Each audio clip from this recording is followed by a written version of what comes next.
dissertation defense. My name is Dr. Whitney Douglas. I'm from the Department of Humanities and Cultural Studies, so out of my world, but excited to be. And I'm the graduate faculty representative for this defense.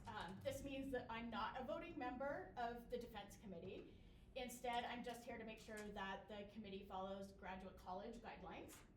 To begin, I'd like to ask everyone to silence your cell phones and other electronic devices. How to do that. Thank you. And there are several parts to the defense. So Josh will give a presentation about 35 minutes long. And at the end of the presentation, there will be time for members of the audience to ask questions. When the questions are done, I'll ask the audience to leave so the defense committee can have a private session with Josh. And then when that is done, I'll ask Josh to leave so the committee can discuss the defense. So with that as an introduction, I'd like to introduce Dr. Tim Andersen, the defense committee chair, and he will introduce Josh and the rest of the committee. All right. So, like Josh said, he's been around for a while. I think that the first time I met you was because you came here and took a job at Boise State, working as a software engineer for OSP or. I actually started and I was working on the EPSCoR grant, and so I ended up getting folded into CID. Yeah. And then I went to OIT. Yeah. Then OIT, right?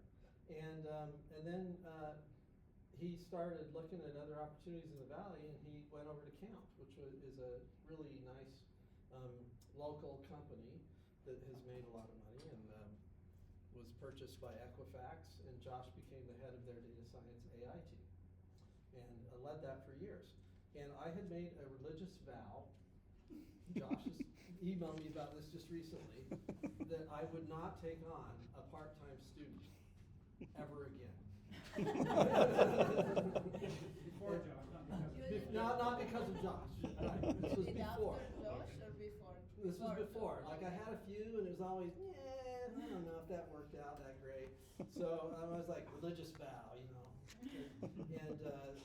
did a 5-day fast or something, and thought about it, and decided, I got to do this. And then Josh came to me and said, hey, would you be my advisor to a PhD? And I was really honored.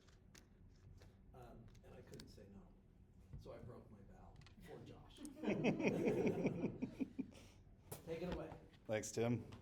So now that you told me I'm responsible for sending you to hell. All right. So I'm defending today my dissertation titled Random Processes with High Variance Produce Scale-Free Networks. This is my thesis. I have a novel theory for why real-world networks have heavy tails, and that is that mixtures of Bernoulli trials with widely varying probabilities lead to power laws. The specific contributions of this research are I show an alternative mechanism to preferential attachment and growth that leads to scale-free networks. I then show that an understanding of the Barabashi-Albert model, which is an existing model, that it leads to power law degree distributions because it also consists of a set of Bernoulli trials with widely varying parameters. And therefore, that power law degree distributions expected from any set of Bernoulli trials with widely varying parameters. And I'm hoping that this creates an opportunity for future work to rethink the centrality of preferential attachment and growth in real-world networks. So if some of those things that I said didn't make sense, hopefully they will by the end of this. Starting with some background, classical graph theory started to be developed in the 1950s. And basically, this was really a math-driven approach. Erdős and Renyi were kind of the two big folks driving this. They started thinking about graphs, so we have nodes, we have links between them. They thought about different ways that links can form between these nodes and a bunch of mathematical principles that came out of that, but not really connected to the real world. When in the late 90s, we started having lots of data that you could go out and collect and the computing power to do the analysis of them, we saw that real-world networks looked different than most of the graphs that these folks had been generating with the classical theory. If you look here in particular, you'll see degree distributions, one of the most important features of a network. The degree of a node is how many links it has. So if we look up here, there's a node that has a degree of 0, it has no links. This one here has 1, this one has 2, this one has 3. The degree distribution is just the fraction of nodes that have a particular degree. So how many nodes are there with a degree of 0, how many are the degree of 1, and so on. The degree distribution is the function that describes that. If we look at the real world networks, what we see is a lot more nodes than predicted that have very low degree. So like 0 degree or 1 degree, 2 degree. And a few nodes that have, that we call hubs, that have very high degree, a whole lot of links. What this looks like if we graph it, looking here over here on the left, this green line is showing a classical graph. It follows something called the Poisson distribution. If we look at degree, that's k here on the bottom, we see that there's a lot of nodes. This is the kind of the fraction, the probability for a node to have a particular degree. We see there's a whole lot of nodes that have a degree of 10 in this particular network. And most of the nodes are very similar to that. There's some that have 9, there's some that have 11. There's very few that have higher degree, and there's not very many that have 0. And with the real world networks, we see something that looks more like this purple line, where again, a lot of very low degree nodes, and also it's hard to tell, but over here on the right, that purple line stays higher than the green line. So we see more hubs than we would expect.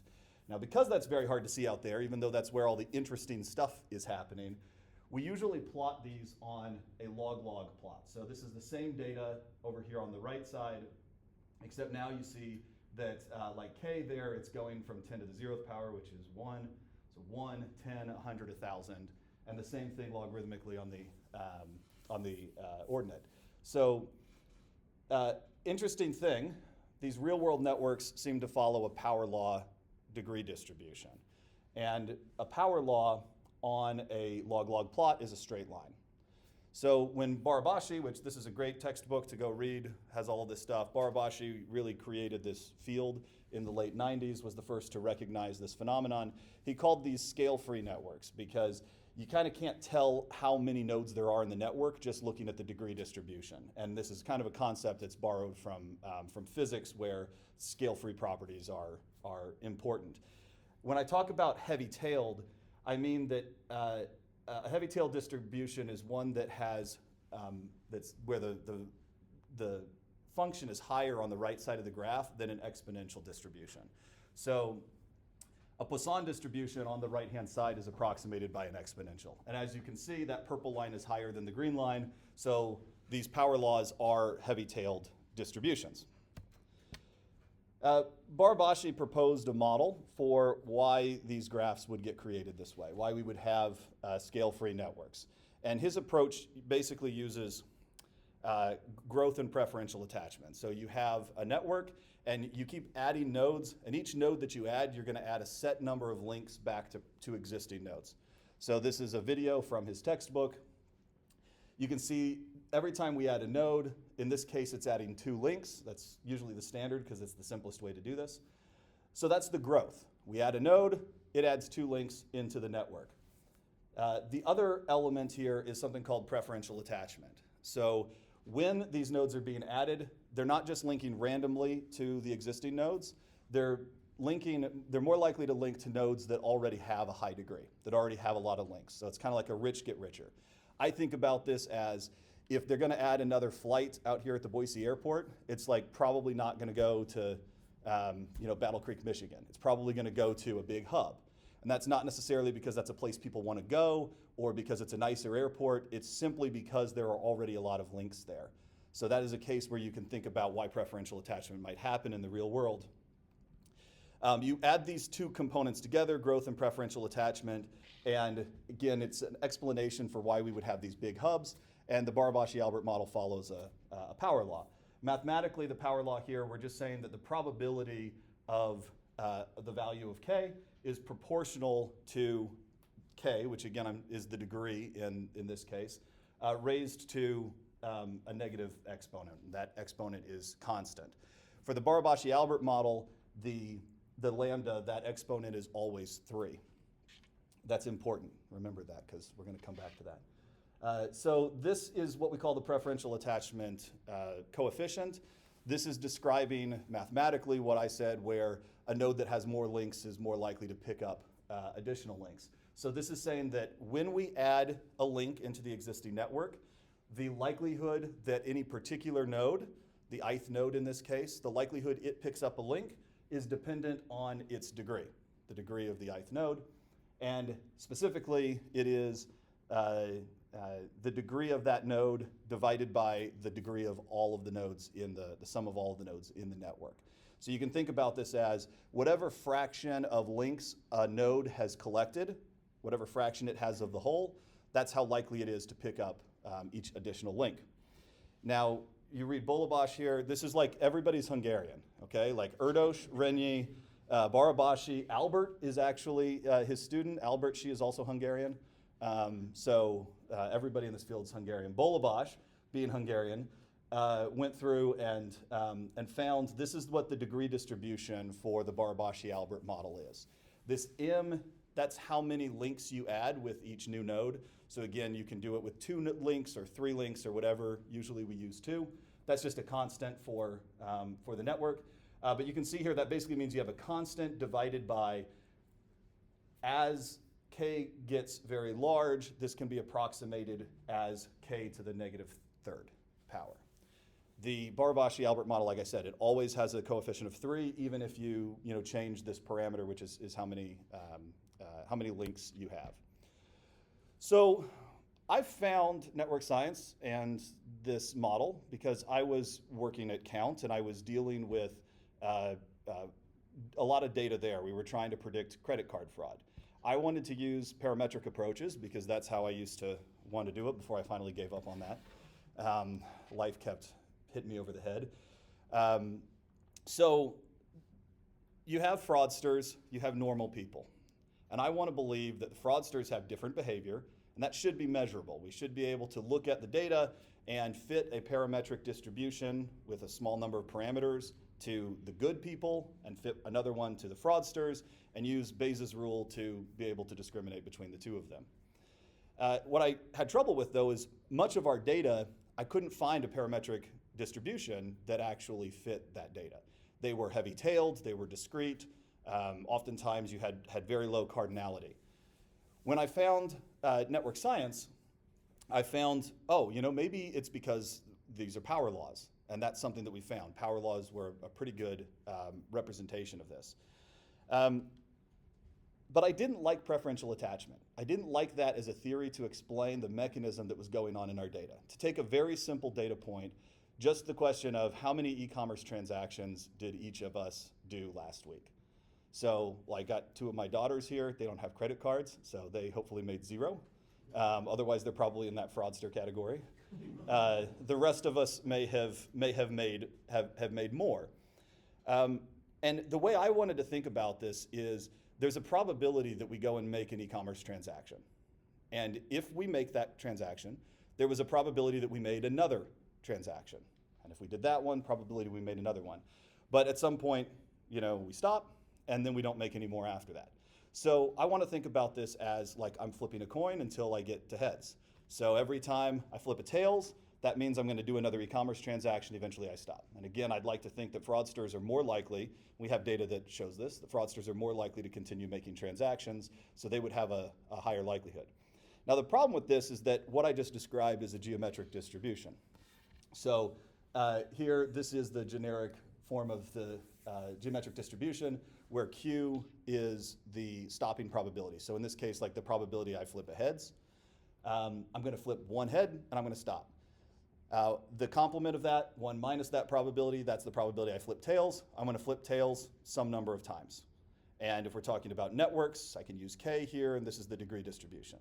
And I say that the problem is that it's a geometric distribution because a minute ago I just said that real-world networks and the data that I was looking at Count doesn't follow a geometric distribution, which is the discrete equivalent of an exponential. It's heavier-tailed than that. So what was going on here and what was I going to do about that? Well, I started thinking that the problem here is thinking about one probability. We don't all have the same probability of going out there and making an e-commerce transaction. We all have some different intrinsic likelihood. Again, as I said, my kid's very close to 0. I'm not going to name any names in here, but some people in here might be going and buying a whole lot of stuff online. How do you know? Because I've seen Maddie's data. So, I knew it. So in reality, I think that the data that we're looking at in the real world, it's a collection, it's a mixture of a whole lot of different probabilities. So looking at this, what I did is I take this geometric distribution here, and I'm going to say, let's think about a lot of different coin flipping probabilities. And specifically, just to make it easy, we'll think about a uniform distribution from 0 to 1. So there's as many people who are very unlikely to buy something as there are who are very likely to keep buying things. There's as many people who are 50% as there are 75%, and so on. And if we integrate that, we get this equation here, which is very interesting to me for two reasons. One is its similarity to the degree distribution of the Barabashi-Albert model, and the second is that it's a power law. So again, as k gets large here, this moves as k to the negative 2 power. It's also happens to already be a probability mass function. If we sum this for all values of k, it equals 1. And that means that we can just turn it straight into a degree distribution. Now, this hasn't given me a network, right? I'm not building a network, so it's not actually a model yet. I'm just analyzing a degree distribution. So I needed to find a way to get from this degree distribution to an actual model, and there is something that does that called the configuration model. Configuration model is a way to generate a synthetic network that has an arbitrary degree distribution. Basically, you take a set of nodes and you assign stubs for links to each one of them. So you kind of pick the degree ahead of time, and once you've set all of the stubs for all of the nodes, you pick 2 nodes at random that have stubs, and you draw a link between those 2. You keep finding these pairs of nodes and drawing the links until you've taken care of all of the stubs.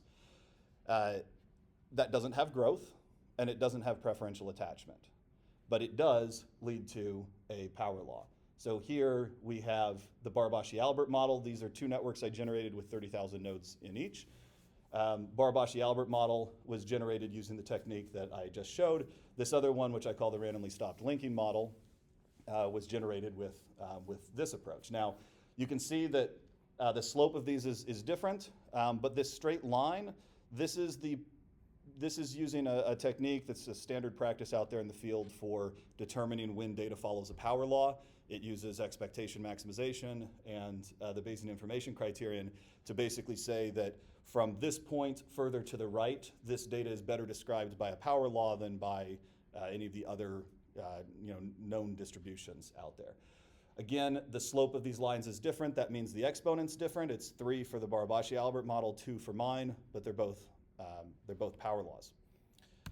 That was the first paper that I published on this. And at this point, I had shown that there was an alternative to the Barabashi-Albert model. I think this is important because there are literally tens of thousands of papers published out there in network science that make the assumption that when you see power law degree distributions in nature, it's because of preferential attachment and growth.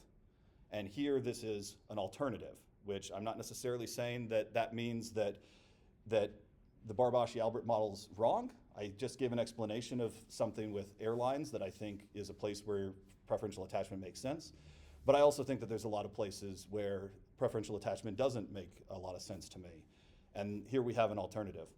And that's the first time that has been done, with the exception of there are a few approaches that use a fitness linking function that requires knowledge of the whole network. So those also seem unlikely to me to be a real world solution because most networks are forming without knowledge of the entire network. They're forming in a more ad hoc, self-organizing way. But at this point, it's still more of a curiosity. Tim was pushing me to say, okay, so great, what can you do with this model that you couldn't do with the existing model? What does this open up for analysis? So I thought I would like to be able to get power laws with arbitrary exponents between 2 and 3. And those numbers are important because real world networks, that's where they tend to fall. There's mathematical reasons that it can't be less than 2, and there's reasons when you go above 3, you get these kind of weird networks where everything links to one node. So those don't tend to be stable in real life. So I thought about how can we change this equation. So I'm starting here with this same geometric distribution I had before, but now I'm going to add what I call a mixing function to the beginning. So this is a weighting function. It is a function of Q, which is again the stopping probability. And I'm going to integrate again from 0 to 1. If I set A equals to 1, I just get the same thing that I showed you on the last slide, right? This is the uniform distribution case where the exponent is -2. If I instead set the mixing function to 2q, do some math on that, I get this equation, which has k to the -3. Also, again, going back to the Barabashi-Albert model, very interestingly similar. That got me excited the first time I saw that. So now I've got the kind of the bookends, 2 and 3. But we can also, and this is where I pull that mathematician's trick, where I'm like, consider some like really weird thing that looks completely random, and later it'll make sense why I picked it. But right now, you're like, yeah, why would I consider that, okay? But if we take this, I've basically got one parameter here. That parameter is c. So I can pick c somewhere between 0 and 1 and throw it into this, this equation. If I set, and when I do that, I get this math here. This has got the gamma function in it. The gamma function is a generalization of the factorial to non-integer cases and also complex numbers. All of these numbers are real, but we do want to have non-integer numbers because we want to have something between 2 and 3 for this value. Taking the places that you can solve this symbolically, I can throw c equals 0 in, and again, this is that uniform case where I have this same degree distribution again. If I put c equals 1, this is that linear case where I put 2q in. And then I can actually now, though, I can't solve it symbolically, but I can put other values, anything between 0 and 1 in here. And that gives me these figures over here on the right. So this in the upper left is the Barabashi-Albert model. This is a network generated with it. This is generating a network with my model with c equals 0 in that equation. The bottom right here is with c equals 1. And then this is an example of something in between. C is 0.5. And you see that I can get these gammas anywhere in between. So I can put in any value here between 0 and 1, and I can get these different shapes, which is interesting because this is, again, not something you can do with the Barabashi-Albert model, which is only able to produce power laws with an exponent of 3. So I've generalized an equation here with only one parameter, which was important to me. I didn't want something where I was fitting with like a whole lot of parameters because I don't think it should be sensitive. I think this is kind of the natural state of things, is that power laws should be the expectation, not the exception, the way that people have treated it. It uses a mixture of geometrics, just like the original approach that I showed there, and it's producing power law degree distributions, again, for arbitrary exponents. And I'm reparameterizing the configuration model as I described, which lets me actually make this synthetic networks. I can actually generate things here. It's not just a post hoc analysis. So that was half of my second paper. At this point, I felt like I had shown, okay, there is some value to this model because it lets us do some things that we couldn't do with the existing models that we had in the field.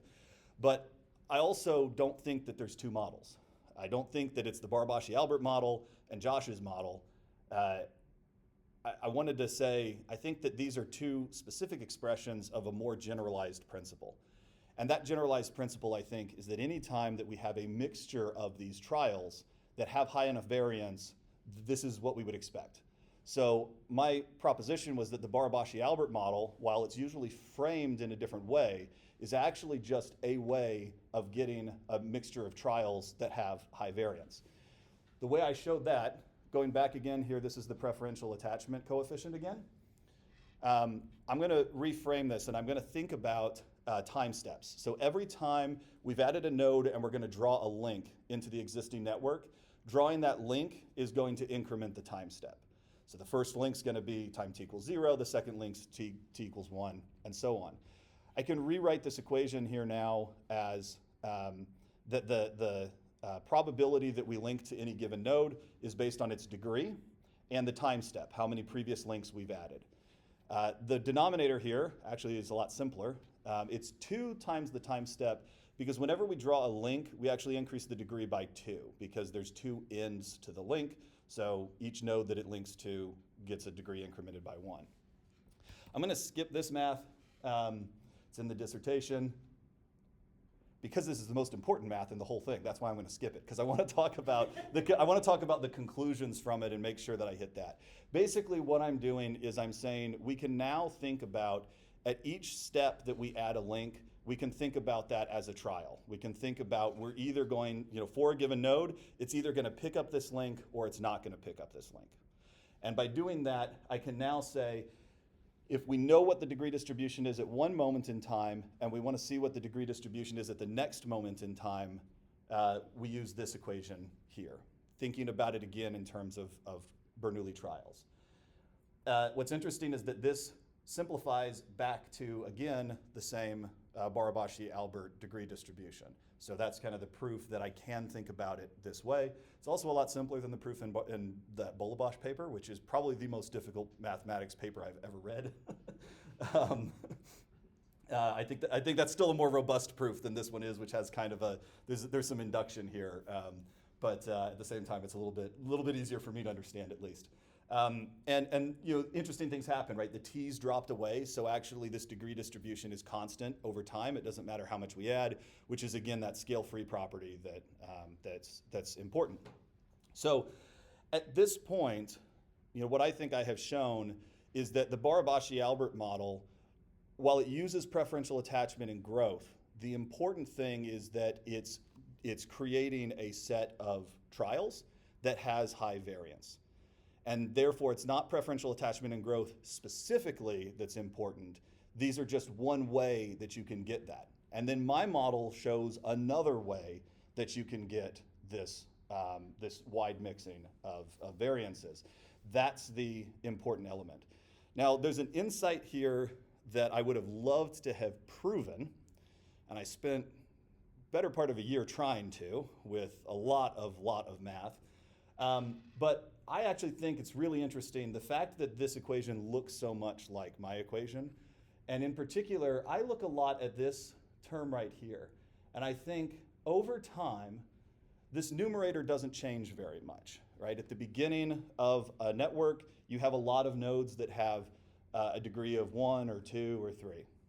At the end, you have a lot of nodes that have a degree of 1, 2, or 3. In fact, that proportion of nodes never changes. That's the fact that this is constant over the growth of the network. Whereas this denominator increases linearly. So if you think about this, any given node early on is going to be much more likely to pick up a link than any given node much later on. And that, I think, is why the Barabashi-Albert model looks very similar to my linear mixing equation, because you're creating a situation where, by definition, you've got this linear aspect to it. So again, that was an important insight for me, not something that I was able to prove. Now, I'm talking about networks, so I got to talk about Kevin Bacon, right? All right, we're on the home stretch here, so it's going to get easier.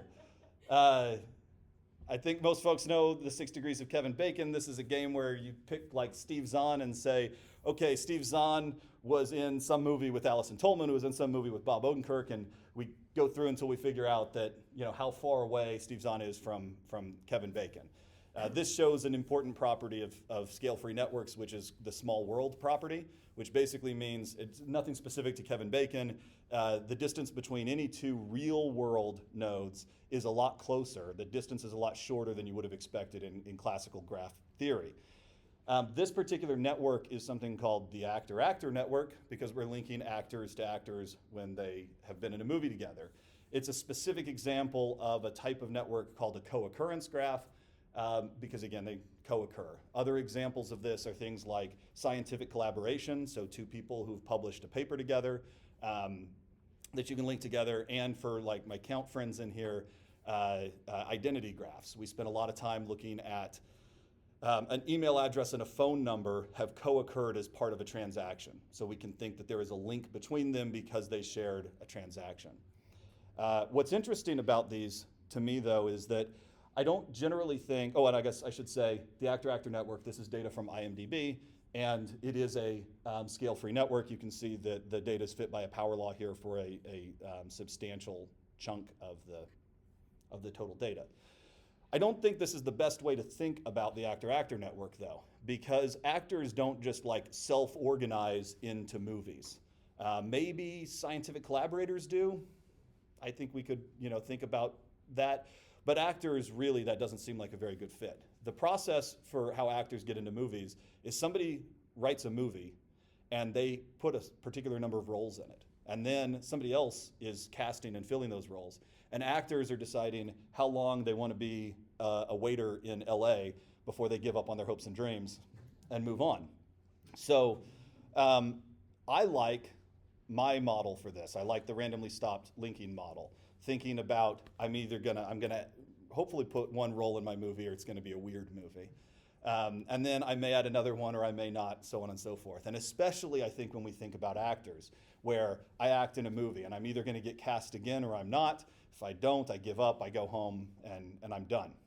So we call this type of graph, where there are two different types, a bipartite graph. So we have actors and movies, two different types of nodes, and actors and movies have to link together. So in this bipartite view, you can't link an actor straight to an actor or a movie straight to a movie, because the only way we think about it is an actor is in a movie has actors in it. We can get from the actor-movie network, the bipartite network, we can project into the actor-actor network. But that is a one-direction projection. We cannot go back the other way because we've lost information. Now, looking at the degree of the actor nodes and the degree of the movie nodes is interesting because it's interpretable. So the degree of the movie nodes is the number of actors in each movie. The degree of the actor nodes is how many movies each actor has been in. I would want a model to be able to generate that bipartite graph and not just jump straight to the actor-actor graph. What's interesting is that, again, the Barbashi-Albert model, you can only generate these unipartite graphs. So there's information here that is in this real network that we can't explain with that model. So third paper, I set out to solve that, and my third paper was accepted for publication this week, so perfect timing. Just in time. Thank you. I got that email a couple of days ago, and I was like, great, I can change it in the version that the committee has read, said it was submitted, and now I can change that to accepted for publication. Despite a couple of really challenging reviewers. So glad I got that one. Glad I got that one through. So the first step that I wanted to do is take the actor nodes and the movie nodes and cut all of the links between them, and then basically scramble them and reform them. So I wanted to say, I don't think it matters which actor was in which movie in order for us to get a power law degree distribution. So here I used an extension of the configuration model into the bipartite space. Instead of picking two nodes at random based on their stubs and linking them, I pick an actor node and a movie node that both have remaining stubs and link between them. And this gives me this blue here is the real network, that's the actual data. The orange is once I've done this process. So again, I kind of say, we're gonna forget which movie the actors were in, we're gonna forget which actors were in which movies, but we are gonna remember how many actors were in each movie and how many movies each actor was in, and link those together.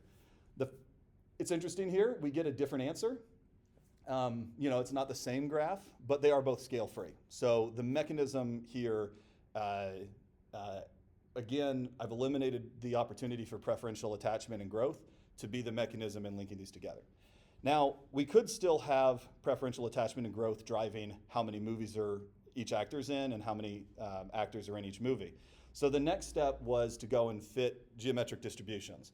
And this was also interesting because you'll see this is the first time in this presentation that I'm actually fitting to real world data and extending this to say, like, can we use this to analyze something in the real world?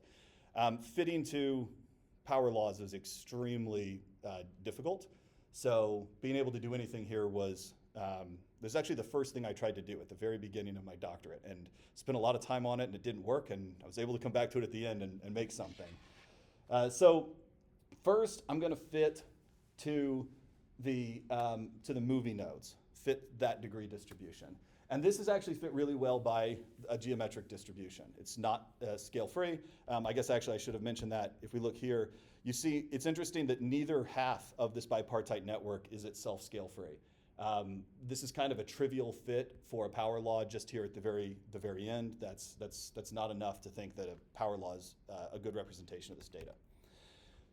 So over here I can fit this exponential. Details of this fitting are in the dissertation, but I'm using expectation maximization and essentially saying that this geometric fit is better than alternative distributions. And also I gave the opportunity to use a mixture of geometric distributions, to use more than one geometric distribution, and use the Bayesian information criterion to make sure that I'm not overfitting. So basically one geometric distribution is the best fit we can get to here without overfitting. On the other side, the number of movies per actor, here the best fit according to Bayesian information criterion is with 5 geometric distributions. And you can see actually it's an extremely close fit. Something that's just an interesting insight here that comports with expectations is that this value of p here, these are the 2 parameters that I'm using in this fit. P is the stopping probability, so you can think of each one of these distributions as there's like a population of actors that have that stopping probability. And then A is a weight, so it's basically, and how big is that population of actors? And what we see is that the actors that are like 95% likely to never be in another movie again is the largest group of actors. And we see that there are very few actors that we actually expect to keep being in many movies, which was interesting to me because that seems to fit what I would expect. Taking those 2, I now put them together with the bipartite configuration model and generate this graph here, which is the degree distribution. Actually, I should say I put them together, form a bipartite graph, and then project that to the actor-actor graph to plot this degree distribution. And you can see here again, it's a slightly different distribution than the real data, but it is also a power law. So, this is my assertion that at this point, I've shown we can estimate the entire distribution here. That's important because the Barabashi-Albert model really can only correctly predict this right-hand side here. It cannot predict things like, in fact, the fact that this has a peak. The Barabashi-Albert model never has a peak. It always comes from above and comes down and does not do a good job here on the left side. I'm recovering the full bipartite actor movie graph rather than just that projected view. Again, with just 6 geometric distributions, so that's 12 parameters total. That's still a relatively small number of parameters. And what I really find interesting about this is the fact that both in my synthetic actor-actor network I've generated and in the real data, that neither half of this bipartite network is itself scale-free. But when we put it together, we get a scale-free network. And that makes sense because of what I've talked about, where if we can increase the variance, we're actually expecting to drive towards a power law. And connecting these 2 sides of this bipartite network, which each had different variance, putting them together increases that variance. And I didn't get into it in this presentation. Again, the paper talks about this in more depth. But there is a central limit theorem out there that suggests this. If you think back to your first day in statistics class, they said there's a central limit theorem, and basically it means we can ignore everything except Gaussian distributions. And that's kind of the way people normally talk about a central limit theorem. And what that says is that if you are selecting, if you're pulling values out of a collection of distributions that have finite variance, then that distribution will be a normal distribution. There are actually an infinite number of central limit theorems, though, and the next most useful one says that if you have infinite variance in the distributions you're selecting from, then you expect to get a power law. So going back to my first slide, to wrap it up again, I said hopefully that this would make more sense the second time around. Again, I've shown a novel theory here for why real-world networks have heavy tails. It's a mixture of Bernoulli trials that have widely varying probabilities. And the expectation with a lot of different trials with a lot of different probabilities is that you would have power laws. That means that I've got an alternative mechanism to preferential attachment and growth that still results in scale-free networks. I've unified that new model with the Barabashi-Albert model to show how they are both doing the same thing through different mechanisms, which is generating a set of trials that have high variance. And based on the central limit theorem, we know that a power law degree distribution is expected from any set of these widely varying trials. And again, I'm hopeful that the next step here is to think about preferential attachment and growth as being the driving mechanism for why we have scale-free networks. I do want to thank my committee, Tim Andersen, my chair, Francesca Spezzano and Casey Kennington, my committee members, and Whitney Douglas, my graduate faculty representative. I was actually just saying ahead of time that I've been doing this long enough that the last GFR I had retired, so it's been a long journey. Thanks. When did you start?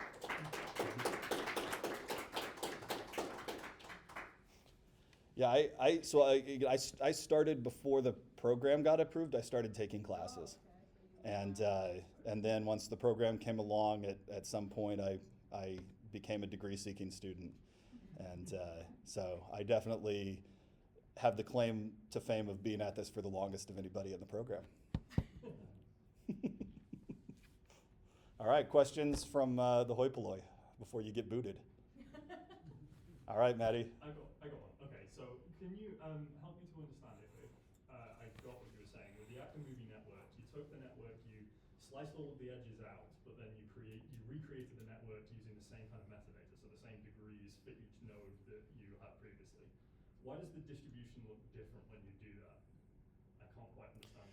Yeah, so yeah, and so there's actually two ways I did it. You're talking about the first way that I did it, and that's a good question. The reason is because you were losing information in this projection.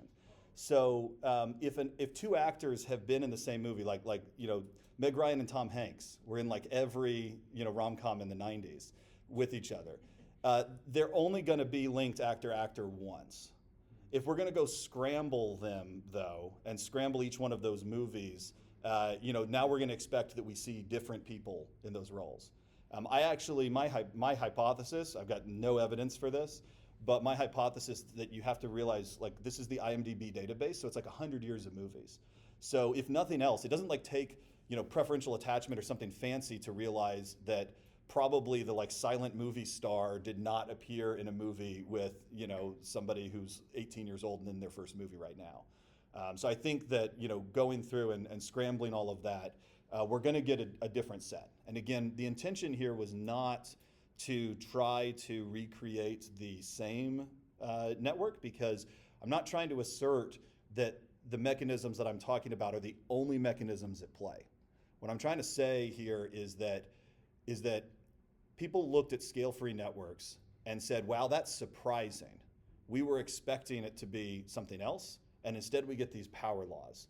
And I think we should realize it doesn't matter how you create these networks. Any real system with the real world variance that we have is going to lead to power laws, kind of whichever mechanisms that we're using. But there's still factors, like he's saying, that are driving the actual formation of the link. So the structure of the network is you're gonna see a power law, degree distribution, or whatever. The actual structure is gonna depend on some of these other probabilities. So your casting directors are saying, we got a rom-com. It's always, let's ask Meg Ryan and Yeah, and I found it interesting. I don't know if this is meaningful or not, but I found it interesting that if you look at, this is now the other way I did it, where I first started with only geometric distributions, with 6 geometric distributions. So I know I didn't have heavy tails or preferential attachment or growth, and generated the two sides and put them together. And I find it interesting that the synthetic network here is actually it's just a lot smoother. And it also, I said that this line is drawn for the part of the data that's best fit by a power law. That's defined by this K-min. So the K-min for the randomly stopped linking network here is 30. That means from a degree of 30 and higher, it's best fit by a power law. In the real world network, it's 48 and higher, which is substantially, again, this is a log-log plot, so that's a substantial difference here. And so what I'm seeing is that actually the synthetic network that I generated is more strongly a power law, represented by a power law. And I expect that that is the artifacts that we're talking about the fact that people are not cast in movies randomly. And there are these other factors like the length of time that we're looking at here. I think that is actually explaining why it varies from a power law. And the pure power law is what we would expect in a more random circumstance. Thank you. Yeah. Josh, what is you said a high variance. What's the threshold for that? Yeah, that's a good question. This is actually was one of, I was just kind of expressing some frustration with some of the reviewer comments I got on my last paper. But to go the other way and say something that I think that they were right on, that I reproduced the papers in my dissertation as they were published as chapters. If I was going to go back and do more editing, I would go back and change some of how I phrased the central limit theorem, because I said the central limit theorem required high variance. The theory requires infinite variance. In practice, we're seeing high variance is enough.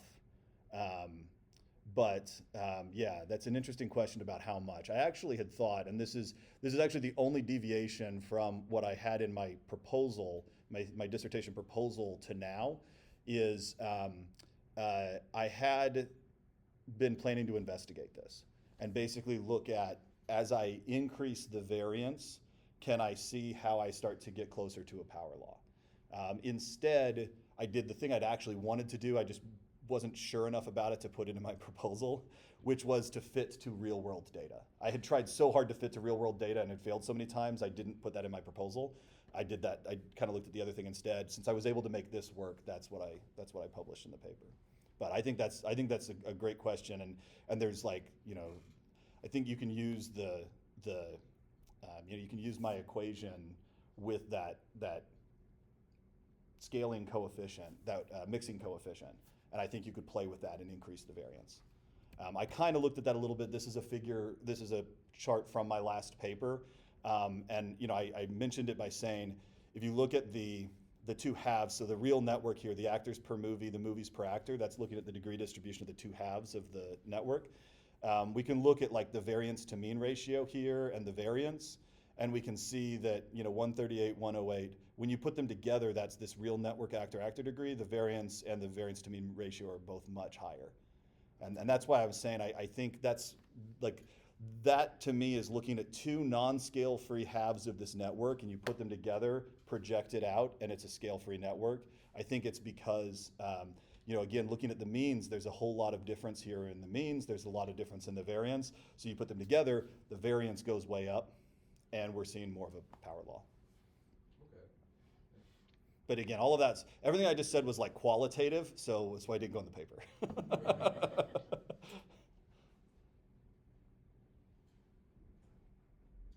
there other real-world networks that you considered when you were fitting this stuff? You said that you tried a few different things. Eventually, on the actor movie one, which shows this pretty well, but were there any others that you thought of? Yeah, I mean, at least a dozen. So again, and this is actually, I had some fun with the dissertation because I figured why not? I wrote an appendix where I walked through the steps that how I actually did this research, because I find as being in, and I hope this doesn't sound derogatory to academia, but spending my life in the real world, spending my time outside of academia and industry and such, people are very curious. They're like, what actually does it mean that you're going and you're getting a PhD? What does that research do? And what does that mean? And I don't think we represent it well when, again, we write these sanitized papers. So like I just said, I have all these thoughts, all these things I tried, all these things I worked on and didn't do, that didn't make it into the paper because it's just not appropriate, since it's not something that's peer reviewable. But it was really the experience. I estimated, I think I put 30 or 40% of what I actually did made it into the dissertation. And I think that's a high ratio personally from people I've talked to. No one cares about the hard work you did, they just Yeah. want to know what things to supposed hard work. Yeah, and that's and I think again, I think I was pretty efficient about it. I think that my dead ends were I stopped on them before too long and all of that. So I had actually written a full manuscript of a paper based on these bipartite networks at the very beginning. We could And have a scale-free network of the things that Josh tried. yeah. Probably Yeah, and I think, meta-analysis would- and I think if you looked at how long I spent on each one of them, like, it would be randomly stopped. In fact, one of the useful papers I found that helped inspire the randomly stopped linking network was about Brownian motion applied to how long albatrosses fly. So when an albatross takes off, it flies for some amount of time before it lands again, and that amount of time can be weeks, or it can be like 8 seconds, right? And usually it is a very small amount of time, but sometimes it's very long. And there's actually a lot of examples in biology outside of network science that have these very heavy-tailed distributions. They oftentimes use stretched exponentials like negative binomial, but they still don't fit great. But that was one of the things that made me think. I kind of thought about it as like, that albatross, when it takes off, it's got a feeling about how long it's gonna fly, right? Like it may be taking off, planning that it's just repositioning and it's gonna land soon, or it may be like, I'm out of here, I'm gonna go eat fish for a couple of weeks and come back. And so there's like kind of this inherent, and that's a way that they modeled it in this paper, was that there was like this inherent idea of like kind of a likelihood for how long it was gonna go, and that remained constant. But you know, how long it actually goes is still a stochastic process. So I do think how long I spent on each of these dead ends, it depended on, some of the dead ends were more promising and like had a higher payoff than others, and I probably stayed on those for longer than some of the other ones that were short. But at any rate, again, very early on, I'm a data scientist, right? So when I started this work, I was not expecting to come in here and present a whole bunch of math and use synthetic networks as the way, you know, because again, if you look at these journals I'm publishing in, you have to have real data to publish there, right? These are not pure mathematics journals. But to use synthetic networks as my data, I was not expecting that. So I had originally very much, it was heavy on analysis of real world networks, usefulness, not just this kind of, you know, high level theory stuff. But without the theory, it didn't, you know, I couldn't really make that work. I couldn't explain why things were happening the way they were, and actually I couldn't fit it. It was kind of funny to me after how much time. I mean, Tim, like, you know, I worked with Grady. I feel bad because Grady Wright helped me out a lot, and he never got any papers out of it because I couldn't publish anything. But, you know, he was helping me with a whole lot of different ways to think about how we could actually fit this data, and I couldn't make any of them work.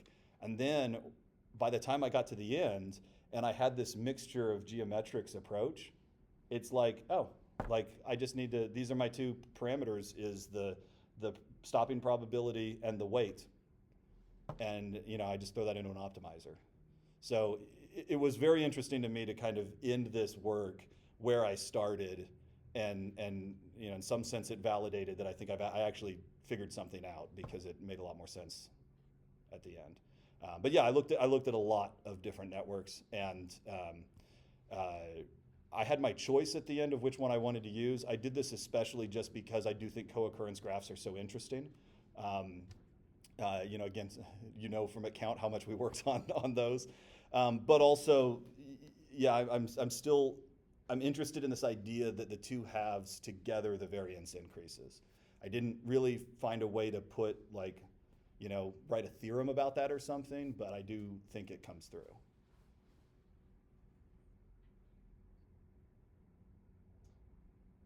Any other questions?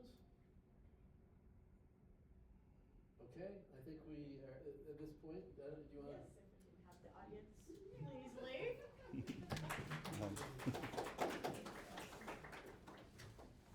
All right. Thanks everybody for coming.